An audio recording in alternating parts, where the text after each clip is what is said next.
महास्वामी नायकर, इस देश में शिक्षा की अलग जगाने वाले राष्ट्रपिता ज्योतिबा मां सावित्रीबाई फुले, उनके इस संघर्ष में उनका साथ देने वाली मां फातिमा शेख, हमें इस देश में आरक्षण के जनक छत्रपति शाहू जी महाराज, हमें आपको मान सम्मान स्वाभिमान की जिंदगी देने वाले भारत के संविधान निर्माता, करोड़ों शोषित वंचित पीड़ितों के मुक्तिदाता हमारे रहबर डॉक्टर बाबा साहेब अम्बेडकर, और इस देश में जातियों में बटे समाज को, टुकड़ों में बटे हुए समाज को एक माला में पिरोकर कश्मीर से लेकर कन्याकुमारी तक साइकिल यात्रा करने वाले 21वीं सदी के सबसे बड़े महानायक हमारे रहबर मान्यवर काशीराम साहब के चरणों में नमन करते हुए अपनी बात को शुरू करूंगा। साथियों, सोचने से नहीं मिलते हैं तमन्नाओं के शहर। जैसा कि आप सभी को पता होगा, कितने लोग जानते हैं कि जो पहले दिन से हमारी यात्रा को वॉच कर रहे हैं, हाथ उठा के बताओ। बीती 23 जुलाई से बाबा साहेब अम्बेडकर की जन्मस्थली मध्य प्रदेश के महू से हमने एक संकल्प की शुरुआत की, जिसका नाम रखा बहुजन जागो मार्च, और जिसका उद्देश्य रखा बहुजन नेताओं साथ में आओ। क्योंकि हम बहुत अच्छे से जानते हैं कि बिखरा हुआ समाज कभी शासक नहीं बन सकता है। मैं एक नज्म गा के अपनी बात शुरू करूंगा। लुटाते तेरे खातिर जान तो भी गम नहीं होगा, लुटाते तेरे खातिर जान तो भी गम नहीं होगा, तेरे जैसा कोई अब जख्म का मरहम नहीं होगा। पढ़ा तुझको तो एक शायर के दिल की धड़कने बोली,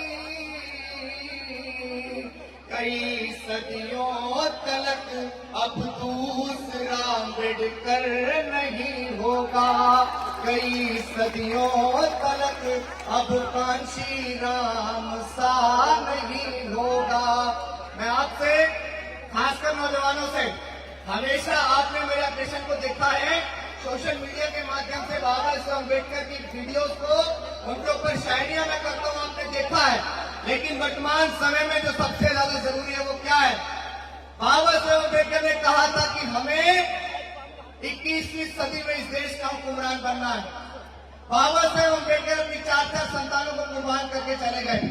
मान्यवर कांशीराम साहब ने बाबा साहेब अम्बेडकर के फर्स्ट हुए कार्यों को दोबारा जीवित किया, और दोबारा जीवित करते हुए उन्होंने कश्मीर से लेकर कन्याकुमारी तक साइकिल यात्रा की। उन्होंने घर छोड़ दिया, परिवार छोड़ दिया, न किसी के दुख में गए, न किसी के सुख में गए, न कभी शादी की, और उन्होंने इस समाज को अपना परिवार मानते हुए सामाजिक परिवर्तन की मुहिम को जिंदा किया। लेकिन आज मेरा सवाल है उन तमाम नेताओं से, क्योंकि सवाल किसी को तो करना पड़ेगा।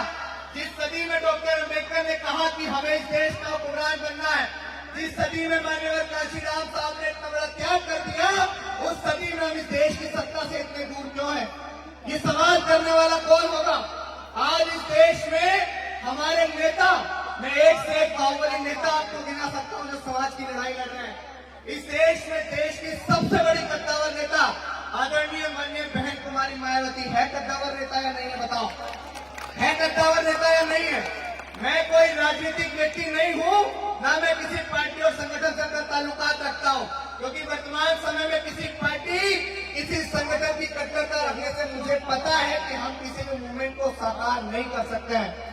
क्या एडवोकेट चंद्रशेखर आजाद, उदित राज, वामन मेश्राम, प्रकाश अम्बेडकर, रामदास अठावले, चिराग पासवान, अखिलेश यादव, जयंत चौधरी, अगर हम बहुजन समाज की बात करते हैं तो वो 6743 जातियां, जिन्हें हम लोग चमार, वाल्मीकि, कोरी, कुर्मी, पासी, धोबी, भानु, कहीन, गडरिया, गुर्जर, जाट, नाई, यादव, तेली, कुमार, महा, डोग, पटेल और तमाम उन जातियों में जानते हैं जिनके साथ शोषण समान था।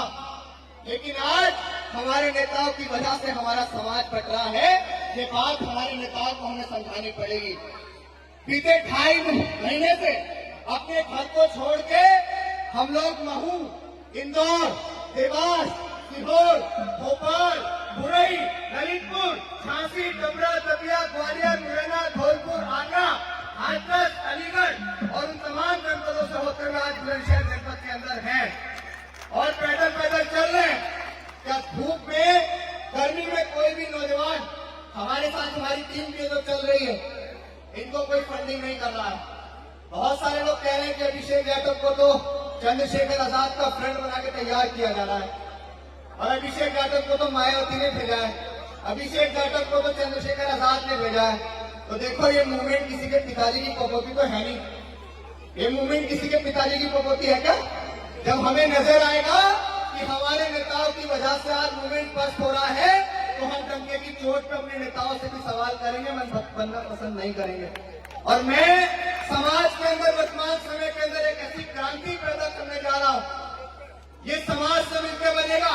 मैं कोई संगठन बनाने नहीं जा रहा हूं, मैं कोई पार्टी बनाने नहीं जा रहा हूं, लेकिन वर्तमान समय में अपने नेताओं की गले की ऐसी हड्डी बनना चाहता हूं कि ना उन पे निगला जाए, ना उन पे निगला जाए और मैं उनसे सवाल करना चाहता हूं कि हमें इस देश का हुक्मरान बनना है। आप समाज के बीच आके कहते हो कि समाज एकजुट नहीं है, समाज एकजुट नहीं है, समाज एकजुट नहीं है। समाज आपको कितनी बार एकजुट होकर दिखाएगा? क्या समाज ने माननीय बहन जी को उत्तर प्रदेश का 4 बार मुख्यमंत्री नहीं बनाया? बनाया या नहीं बनाया? क्या समाज ने चंद्रशेखर आजाद के कहने पे भोपाल को जाम किया या नहीं किया? समाज ने चंद्रशेखर आजाद के कहने पे दिल्ली को जाम किया या नहीं किया? क्या समाज ने अमित राज के कहने पे दिल्ली के रामलीला मैदान को भरने का काम किया या नहीं किया? तो अब समाज आपसे हाथ जोड़ के निवेदन कर रहा है कि आने वाला 2024 का लोकसभा इलेक्शन हमारी आजादी का मात्र 7 से 8 महीने का एक समय बचा है। दुश्मन फूले शाहू पेरियार लड़ाई अम्बेडकर और मान्यवर कांशीराम साहब की पूरी मूवमेंट को खाने को तैयार बैठा है। आपकी रूह कब कांपेगी? आपका जिस्म कब कांपेगा? आप अपने घर के सुख चैन को छोड़कर इस समाज की तरफ कब देखेंगे? ये वो समाज है जिसने आपको फर्श से अर्श पे पहुंचाया। ये वो समाज है जिसने तमाम नेताओं को बड़ी बड़ी लंबी लंबी गाड़ियों के काफिले दिए। लेकिन आज समाज आपसे निवेदन कर रहा है कि इस समाज के खातिर आप एकजुट हो जाइए। अगर दोबारा इस देश के अंदर वही सामंती सरकार बनती है, अगर दोबारा इस देश के अंदर वही मनवादी सरकार बनती है, तो हमें इस देश इस बात की गारंटी देने वाला कौन है कि हमें दोबारा वोट डालने का अधिकार मिल भी पाएगा, नहीं मिल पाएगा? है इस बात की गारंटी? आज हमारे बहुत सारे लोग अनपढ़ बने पड़े हैं। मायावती चंद्रशेखर, मायावती चंद्रशेखर। अगर इससे मूवमेंट कामयाब हो जाएगा मूर्खों, इससे मूवमेंट कामयाब नहीं होगा, इससे दुश्मन जरूर कामयाब हो जाएगा। अगर आप लोग प्रयास करेंगे, अगर आप लोग प्रयास करेंगे तो बहुजन समाज की 2 बड़ी शख्सियत, माननीय बहन जी के पास एक बहुत बड़ा अनुभव है क्योंकि उन्होंने मान्यवर कांशीराम साहब के साथ। बहुत सारे लोग आज कहते हैं कि मायावती तो महलों की रानी बन के बैठ गई है, मायावती तो अपने घर में बैठ गई है, समाज को नहीं देख रही है। तो 20-22 साल की बेटी को घर से बाहर निकालो तब आपको एहसास होगा कि फरज से महलों तक का सफर कैसा होता है। तब आपको एहसास होगा कि कश्मीर से लेकर कन्याकुमारी तक जब मान्यवर ने साइकिल यात्रा की तो उस दौर में वो बेटी अपने घर को छोड़ के, परिवार को छोड़ के, IAS बनने के सपने को छोड़ के समाज में उतर गई। तो हमें तो वही गर्व है उस पर। अगर वो महलों की रानी बन के भी बैठ गई तो हमें तो गर्व है, करना नहीं चाहिए। आप सोचिए ना कि बाबा साहब अम्बेडकर के बने संविधान से पहले वही महिला जिसको पति के मर जाने पर सती हो जाना पड़ता था, जिसको पढ़ने लिखने का अधिकार नहीं था, जो जज, कलेक्टर, डॉक्टर, बैरिस्टर, IAS कुछ भी नहीं बन सकती थी, वही महिला आपके प्रदेश की 4 बार मुख्यमंत्री बनी और जितने लोग आपको घूर के देखते थे उन तमाम लोगों ने उनके जूते भी साफ किए। तो क्या ऐसा परिवर्तन समाज के अंदर आप लोग देख सकते थे कभी? और आज बहुत सारे लोग कहते हैं कि चंद्रशेखर तो भाजपा का दलाल है, चंद्रशेखर तो RSS का एजेंट है। अगर समाज के अंदर इतने सारे नौजवान को तैयार करने वाला भाजपा का एजेंट होता, अगर समाज के अंदर समाज के मान सम्मान स्वाभिमान के लिए कहीं भी लड़ने की बात हो तो चंद्रशेखर आजाद सबसे पहले खड़े हो जाते हैं। अगर इतनी बड़ी क्रांति समाज के अंदर लाने वाला नौजवान भाजपा और RSS का एजेंट होता है आइडेंटिटी हो जाना चाहिए। अगर इतनी बड़ी क्रांति आप समाज के अंदर लेके आ सकते हो तो आपको भाजपा और आरएसएस का आइडेंटिटी हो जाना चाहिए। लेकिन आज मैं आपसे सिर्फ इतना कहूंगा भाई, हाथ जोड़ के निवेदन है, अपने नेताओं के अंदर कमियां मत ढूंढो यार। दुश्मन तो यही चाहता है कि आप अपने नेताओं के अंदर कमियां ढूंढते रहो और दुश्मन मूवमेंट में कामयाब हो जाए। मैं जितनी देर बोलूंगा मुझे बोलने दो, मैं रुक जाऊंगा अभी।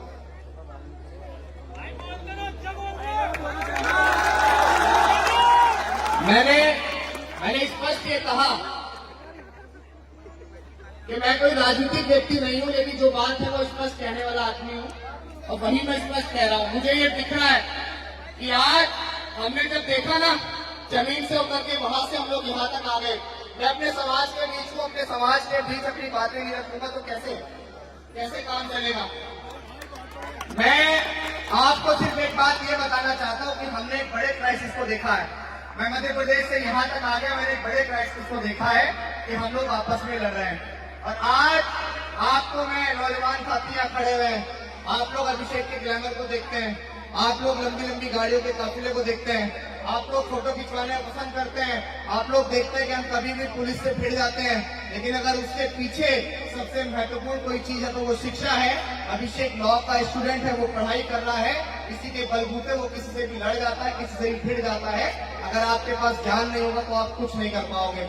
मैं आपसे सवाल करता हूँ, जितने लोग यहाँ मूवमेंट की बात करते हैं, क्या आपने इसने 21वीं सदी के महानायक को तैयार किया? क्या हमने एलिमिनेशन ऑफ कास्ट को पढ़ा है? कितने लोगों ने पढ़ा जाति के विनाश को, बताओ? बहुत चंद लोगों ने। और आपसे यही कहूंगा कि शिक्षा इतनी महत्वपूर्ण है कि अगर आपके पुरखों की गरीबी को कोई मिटाती है तो वो शिक्षा होती है। आपके मान सम्मान स्वाभिमान को कोई दुगना करती है तो वो शिक्षा होती है। अगर आपके समाज के अंदर कोई बड़ा परिवर्तन लेके आती है तो वो शिक्षा होती है। मेरी माताएं बहनें बैठी हुई हैं, आपसे भी बहुत विशेष बात कहना चाहता हूं और बड़ी खुशी हुई मुझे कि आज भीड़ ज्ञान महोत्सव के सिकंदराबाद के अंदर इतना भव्य आयोजन हुआ कि जितनी पुरुषों की संख्या है उतनी महिलाओं की संख्या। एक बार जोरदार तालियां इनके लिए भी, क्योंकि बाबा साहेब अम्बेडकर ने कहा है कि मैं किसी भी समाज, किसी भी प्रदेश और किसी भी देश की उन्नति वहां की रहने वाली महिलाओं की उन्नति से मापता हूं। जिस दिन ये महिलाएं शिक्षित हो जाएंगी, जिस दिन ये महिलाएं डॉक्टर अम्बेडकर के मिशन को समझ जाएंगी, उस दिन घर घर में ये मिशन बहुत आगे बढ़ जाएगा। मैं आपसे कहना चाहता हूं, तमाम लोगों से कहना चाहता हूं कि जो अपने छोटे छोटे बच्चों को मजदूरी पे भेज देते हैं, 15-16 साल के नौजवानों को मजदूरी पे भेज देते हैं चंद 500 से 600 के लालच के लिए, मैं आपसे कहूंगा कि आप आज 2 निवाले बेशक कम खा लेंगे, लेकिन आने वाले वक्त में अगर आपका बच्चा दरोगा बनेगा, आने वाले कल में बेहतर शिक्षा हासिल करके आपका बच्चा डीएम बनेगा या आपका बच्चा बहुत अच्छी नौकरी करेगा, तो वो आपके साथ साथ आपके गांव का, आपके कस्बे का, आपके शहर का, आपके प्रदेश का नाम रोशन करेगा। इसीलिए शिक्षा बहुत महत्वपूर्ण है। हो इस तरह हौसले आजमाया करो, मुश्किलें देख कर मुस्कुराया करो, दो निवाले भले कम ही खाया करो, अपने बच्चों को लेकिन पढ़ाया करो, अपने बच्चों को लेकिन पढ़ाया करो। बातें बहुत सारी हो गई और बातें कहनी भी बहुत सारी थी, लेकिन माहौल कुछ अलग नजर आ रहा है, इसीलिए आपसे ज्यादा नहीं कह पाऊंगा। लेकिन इतना जरूर कहूंगा कि नौजवानों ने बहुत साथ दिया है, नौजवानों ने बहुत विश्वास किया है। हमारा मार्च बहुत जल्द दिल्ली के जंतर मंतर पहुंचेगा। हमने कभी भी अपनों का विरोध करना नहीं सीखा है, हमने कभी भी अपनों की टांग खींचनी नहीं सीखी है। हमने हमेशा से प्रयास किया कि हमारे नेता एकजुट हो जाए। सोशल मीडिया के माध्यम से आप तमाम लोगों ने हमारी शायरियों को सुना, आप तमाम लोगों ने हमारा साथ दिया, लेकिन वर्तमान समय में जब नजर आया कि हमारे समाज के अंदर सबसे बड़ी मांग यही है कि हमारे नेताओं को एकजुट हो जाना चाहिए। डॉक्टर अम्बेडकर और मान्यवर कांशीराम साहब की विचारधारा की बात करने वाले लोगों को एकजुट हो जाना चाहिए, इसीलिए इस आंदोलन के साथ बाहर निकल गए हैं। आखिरी में वो शायरी, आज बहुत सारे लोग भारत के संविधान को बदलने की बात कर रहे हैं। मैं नाम लूंगा तो आप पहचान जाएंगे कि मैं प्रधानमंत्री के आर्थिक सलाहकार विवेक देबरॉय की बात कर रहा हूँ। वो कह रहा है कि भारत के संविधान को बदलना चाहिए। तो मेरा उनसे कहना है कि इस देश में गृह युद्ध जैसी स्थिति पैदा मत करो, क्योंकि अगर भारत का संविधान खत्म होगा तो या तो मार देंगे या मर जाएंगे। इस बात का मुगालता अपने दिमाग से निकाल देना, क्योंकि अगर भारत का संविधान सुरक्षित है तो हम सुरक्षित हैं। इसके लिए एक शायरी आपको सुना देता हूँ, इसके बाद अपनी बात को खत्म करूंगा। जय भीम कि हम अम्बेडकरवादी हैं बेटा, कि हम अम्बेडकरवादी है बेटा। जिस दिन औकात पे आ गए ना तो तुम्हारी सारी गर्मी झाड़ देंगे। और बाबा साहब को गाली मत देना दोबारा कि संविधान को बदलने की बात मत करना दोबारा, वरना हम भी कानून भूल गए ना तो जितनी तुम्हारी लंबाई है उससे दुगना जमीन में गाड़ देंगे। अगर हम लोग तथागत खुद को मानते हैं तो हम लोग भगत सिंह को भी मानते हैं, हम लोग भगत सिंह को भी मानते हैं। इस बात को याद रखना। हो अब के सारी हदों से गुजर जाएंगे, हो मत समझना डराने से डर जाएंगे। हो मौत के नाम का खौफ देता है क्यों, मौत जिस रोज आएगी मर जाएंगे। हो मौत जिस रोज आएगी मर जाएंगे। कि मुझको जालिम का तरफदार नहीं लिख सकते, कम से कम वो मुझे लाचार नहीं लिख सकते, और जान हथेली पर लिए जो बोल रहा हूँ सच, उससे इस देश के बिकाऊ अखबार नहीं लिख सकते। बहुत बहुत धन्यवाद। जय भीम, जय भारत, जय संविधान। मेरे मुखार बिंदु से अगर किसी को कोई बात गलत लग गई हो तो मैं माफी नहीं मांगता, क्योंकि मैं सच्चा और सच्चा आदमी हमेशा कड़वा होता है। बहुत बहुत धन्यवाद। जय भीम, जय भारत, जय संविधान।